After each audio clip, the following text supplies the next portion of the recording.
The moment Whitney's lips moved but no sound emerged, 50,000 hearts stopped beating in unison. It was supposed to be her comeback performance after 6 months of mysterious absence. The spotlight found her center stage at Wembley Stadium, wearing the ivory gown that had become her signature. But something was terribly wrong. Her longtime pianist, Marcus Rodriguez, noticed it first, the way her chest rose and fell too quickly, the slight tremor in her left hand. The audience leaned forward, confused, as Whitney opened her mouth to sing the first verse of Greatest Love of All. Nothing. Absolute silence. What the crowd didn't know was that 24 hours earlier, Whitney had made a choice that would either destroy her career or save her life. The silence stretched for 3 seconds. 4, 5, 50,000 people held their breath collectively, waiting for the voice that had defined a generation. Whitney's eyes widened in panic. She tried again. Her lips formed the words perfectly. Her chest expanded with breath. But when she opened her mouth, only air escaped. No sound, no whisper, nothing. Marcus Rodriguez's fingers froze above the piano keys. He'd accompanied Whitney for 12 years, through perfect performances and difficult nights. But this was unprecedented. The orchestra behind them continued playing for 8 more bars before the conductor, William Chen, raised his hand to stop them. Now the silence was complete, deafening, terrifying. Stop. What you're about to learn will change everything you thought you knew. 24 hours earlier, Whitney had been in a private medical facility in London. Dr. Elizabeth Harper, one of Europe's leading vocal specialists, had just delivered devastating news. The experimental treatment Whitney had undergone in secret for the past 6 months had failed catastrophically. Not only had it not restored her damaged vocal cords, it had created scar tissue that was now pressing against her laryngeal nerves. "Miss Houston," Dr. Harper had said, holding the latest scan results, "if you attempt to sing tonight, there's a 90% chance you'll cause permanent paralysis to your vocal cords. You won't just lose your singing voice, you'll lose your speaking voice. Permanently." Whitney had looked at the doctor for a long moment. Then she'd asked a question that would haunt everyone in that room. And the other 10%. But here's what no one in Wembley Stadium knew that night. Whitney had already written her goodbye letter. It was sitting in her dressing room, sealed in an envelope, addressed to her fans. Her manager, David Sterling, had found it an hour before showtime and confronted her. The argument that followed could be heard 3 rooms away. David threatened to cancel the show. Whitney threatened to fire him. In the end, she'd made him a promise. "If my voice fails, I'll stop, but I have to try. They deserve that much." Back on the Wembley stage, Whitney stood frozen in the spotlight. The ivory gown that had looked ethereal during rehearsal now seemed like a shroud. Her makeup artist, Lisa Park, watched from the wings as a single tear traced down Whitney's cheek, catching the light like a falling star. The crowd began to murmur. Someone shouted, "We love you, Whitney." Others joined in, but Whitney couldn't respond. She couldn't make any sound at all. Security Chief Jerome Taylor spoke urgently into his radio. "Medical team, prepare to move. Something's wrong." But before anyone could reach the stage, Whitney did something extraordinary. She raised one hand, wait, and walked to the piano, where Marcus still sat, frozen in confusion. This is where the story takes an impossible turn. Whitney sat beside Marcus on the piano bench and placed her hands on the keys. She'd never played piano during a performance. Most people didn't even know she could play. But her fingers found the opening notes of Greatest Love of All with surprising confidence. The crowd fell silent again, mesmerized. Then Whitney did something that would become the most watched moment in music history. She began to play the melody with her right hand, while her left hand tapped out a rhythm on the piano bench. The sound echoed through Wembley's massive sound system. Thump, thump, thump, a heartbeat. She was creating a heartbeat. Then she looked directly at the nearest camera and mouthed the words, "I can't sing, but I'm still here." The stadium erupted, not in disappointment, but in something else. A roar of support so loud it shook the stage. 50,000 people rose to their feet simultaneously. But Whitney wasn't finished. She continued playing the piano, and then something miraculous began to happen. One person in the front row began to sing the words, then another. Within 30 seconds, all 50,000 voices were singing Greatest Love of All, while Whitney played. But the most shocking moment was still coming. As the crowd sang, Whitney noticed something. A young girl, maybe 10 years old, had somehow made it past security and was standing at the edge of the stage. She was holding a sign that read, "Your voice lives in us." Security moved to remove her, but Whitney stood from the piano and walked to the girl. She knelt down, a movement that would later become iconic, and pulled the child into an embrace. That's when it happened. The child whispered something in Whitney's ear, and Whitney's body began to shake, not with tears, but with something else. She was laughing, silently laughing. The microphones picked up the child's words, broadcasting them across the stadium. "My mom says broken angels still have wings." Whitney stood, taking the child's hand, and led her to center stage. She pointed to her own throat, then to the child, then swept her arm across the entire stadium. The message was clear: "You are my voice now." The child, whose name was Emma Thompson, looked at the crowd, then began to sing. Her voice was thin, uncertain, but pure, and 50,000 voices joined her, creating a sound that no single voice, not even Whitney's, could have produced alone. Wait, this detail changes everything about that night. What the public didn't know was that 3 other artists were in the audience that evening. Celine Dion, Mariah Carey, and Aretha Franklin had flown in secretly to surprise Whitney for her comeback. They were sitting in a private box, watching in horror as the scene unfolded. But when the crowd began singing, something unprecedented happened. These 3 vocal powerhouses stood up, revealing themselves to the audience, and began conducting the crowd like a massive choir. The moment Aretha Franklin's face appeared on the stadium screens, the crowd gasped. Then Celine, then Mariah, 3 of the greatest voices in music history, standing in solidarity with the one who couldn't sing. They weren't there to perform. They were there to witness, to support, to show that Whitney was more than just her voice. Whitney saw them on the monitors. Her hand flew to her mouth. She tried to call out to them, but of course, no sound came. Instead, she did something else. She placed both hands over her heart, then extended them toward the 3 women. They responded in kind. The crowd was crying now, openly weeping. This wasn't a concert anymore. It was something else, something sacred. But here's what the cameras didn't catch. Backstage, Whitney's medical team was in chaos. Dr. Harper had arrived at the venue, furious that Whitney had ignored her warnings. She had a portable laryngoscope ready to examine Whitney the moment she left the stage. But Whitney's assistant, Maria Santos, blocked her path. "Not yet," Maria said. "Let her finish this her way." On stage, Whitney returned to the piano. This time, she didn't play a melody. She played discord. Harsh, jarring notes that made the audience wince. Then she played harmony. Then discord again. She was telling a story, through the keys. The story of a voice that soared, broke, and fell silent. The crowd watched, transfixed, as Whitney's fingers danced across the keys with increasing intensity until she was pounding the piano with her fists, creating a thunderous cacophony that expressed what her voice couldn't. Marcus Rodriguez later said it was the most profound musical moment he'd ever witnessed. She was screaming through the piano. All her pain, her fear, her love, it was all there in those violent, beautiful notes. Stop right here. This is the moment that haunted everyone who was there. Suddenly, Whitney stopped playing. She stood up from the piano, walked to the microphone at center stage, and opened her mouth one more time. The crowd held its breath. For a moment, just a fraction of a second, it seemed like something might emerge. Whitney's throat muscles visibly strained. Her face turned red with effort. A vein bulged on her forehead. She was fighting her own body, willing it to produce just one sound. Then it happened. Not a note, not a word, but a sound nonetheless. A raw, primal scream that was more air than voice, more pain than music.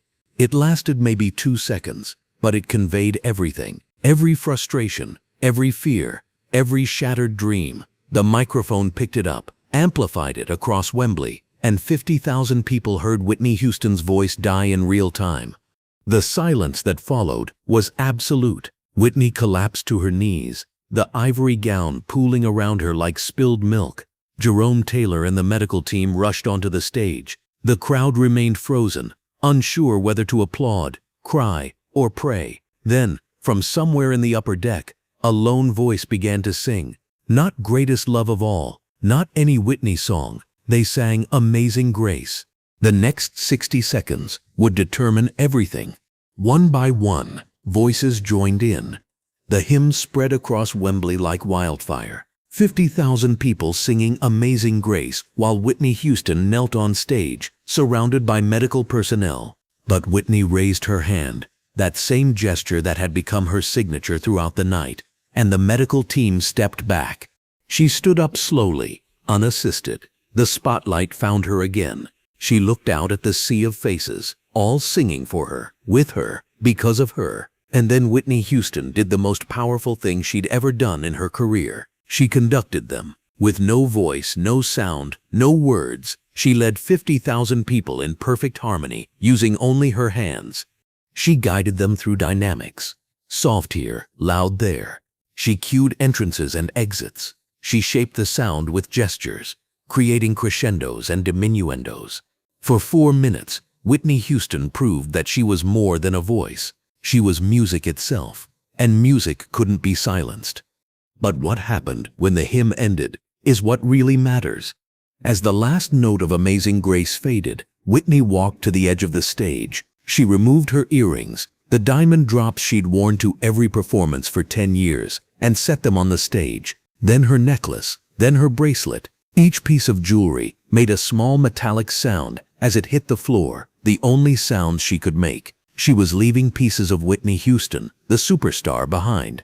When she was bare of all accessories, she did something no one expected. She sat down on the edge of the stage, her legs dangling over the side like a child on a dock. The security team moved to help her, but she waved them away.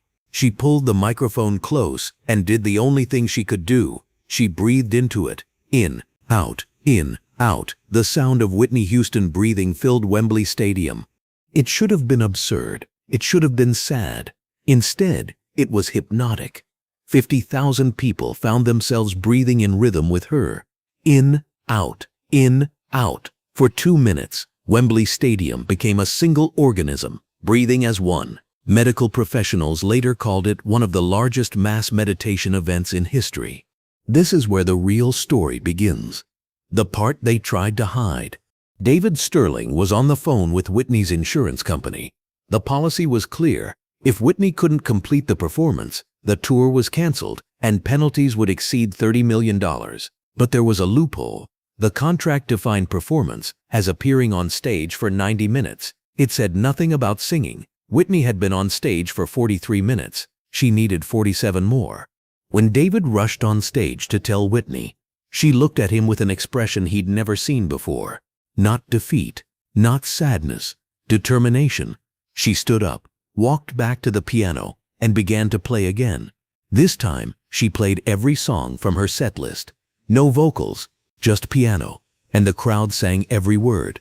I Wanna Dance with Somebody became a stadium-wide dance party. How Will I Know turned into a call and response between different sections of the crowd. I Will Always Love You was sung so powerfully by 50,000 untrained voices that people outside the stadium stopped in the streets to listen.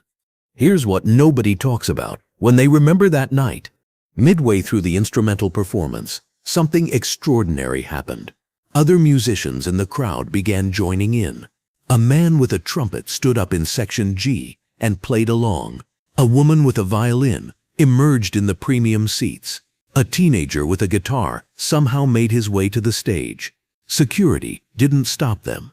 By the end, 43 random audience members were on stage with Whitney, creating an impromptu orchestra. Whitney conducted them all. With no rehearsal, no sheet music, no plan, she guided this chaotic ensemble through her entire catalog. Marcus Rodriguez later called it the most beautiful disaster I've ever been part of. The sound was imperfect, sometimes discordant, but it was alive in a way that no polished performance could ever be. Emma Thompson, the little girl with the sign, never left Whitney's side. She became Whitney's voice for the night, singing when Whitney pointed to her. Her small voice in the massive stadium should have been lost, but the crowd fell silent every time she sang, straining to hear every note. The contrast between the child's thin voice and Whitney's silent presence created a tension that was almost unbearable. But here's the detail that still gives people chills. As the 90-minute mark approached, Whitney knew she had to attempt one final vocal moment. She walked to the microphone for the last time. The crowd fell silent. She touched her throat gently, as if saying goodbye to an old friend. Then she tried to hum. Just a simple hum. The opening notes of "I Will Always Love You." What came out wasn't a hume. It was a whisper of air that happened to have pitch, barely audible, even with the microphone. But the sound engineer, Tom Williams, did something unprecedented. He turned Whitney's mic volume to maximum and added reverb. The ghostly whisper of melody filled Wembley Stadium. It sounded like a voice calling from another dimension, ethereal, haunting, beautiful. The crowd began to hum along, matching Whitney's ghostly tone. 50,000 people humming in the lowest possible volume, creating a sound like the earth itself was singing. Camera operators later said they could see the sound waves rippling across the crowd like waves on water. This is the moment that changed everything. Pay attention. As the humming continued, Whitney began to cry. Not silent tears, but body-shaking sobs that the microphone picked up and broadcast. The sound of Whitney Houston crying became part of the music. Her sobs created a rhythm. Her gasps became percussion. Her breakdown became the most honest performance of her career. Aretha Franklin, still standing in her box, began to cry too. Then Celine, then Mariah. The cameras caught it all. 4 of the greatest vocalists in history crying together while 50,000 people hummed a broken melody. It should have been tragic. Instead, it was transcendent. When the humming finally ended, Whitney spoke, actually spoke. Her voice was destroyed, raspy, barely recognizable, but she spoke. "Thank you for being my voice tonight." Those 8 words took enormous effort. Dr. Harper, watching from backstage, later confirmed that speaking those words had likely caused permanent damage, but Whitney had decided they were worth it. But what happened after she left the stage is the real story. Whitney didn't collapse when she walked off stage. She didn't go to the medical team. She walked straight to her dressing room, past everyone trying to stop her, and locked the door. For 30 minutes, no one knew what was happening inside. Some heard crashing sounds. Others heard nothing. Jerome Taylor was preparing to break down the door when it finally opened. Whitney emerged transformed. She'd changed out of the ivory gown into jeans and a t-shirt. Her stage makeup was gone. She looked like a regular person, not a superstar. In her hand was the letter she'd written earlier, her goodbye to the fans. She handed it to David Sterling. "Read this to them," she whispered, her voice barely functional. David's hands shook as he returned to the stage and read Whitney's words to the still assembled crowd. "My beloved family, tonight you gave me a gift greater than any voice. You showed me that I am not alone in my silence. You showed me that music lives not in one throat, but in all hearts. My voice may be gone, but our song continues. Sing for me, sing for each other, sing for everyone who has lost their voice, but not their spirit. I love you beyond words, beyond sound, beyond music itself. Forever your Whitney." Stop the aftermath is even more incredible than the event. The crowd refused to leave. Even after the house lights came up, after security announced the venue was closing, 50,000 people remained in their seats. They sat in silence for 1 hour. Complete, absolute silence. It became known as the Hour of Silence, the largest gathered meditation in UK history. No one planned it. No one led it. It just happened. Meanwhile, Whitney was rushed to the hospital. The damage was extensive, but not complete. Dr. Harper's worst fears hadn't materialized. Whitney hadn't lost her speaking voice entirely, but her singing voice was gone forever. The scar tissue had won. The experimental treatment had failed. The voice was silenced. But something unexpected happened in the weeks that followed. Videos from that night went viral. not official footage, but phone recordings from the crowd. The image of Whitney conducting 50,000 voices became the most shared music moment of the year. "We Are Whitney's Voice" trended globally. Musicians began covering Whitney's songs in sign language. Orchestras performed voiceless versions of her hits. Here's what changed the music industry forever.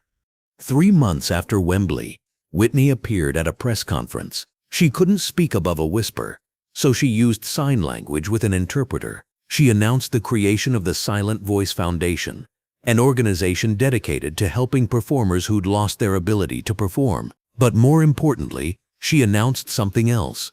"I'm not retiring," she signed, as the interpreter spoke her words. "I'm evolving. I will conduct. I will compose.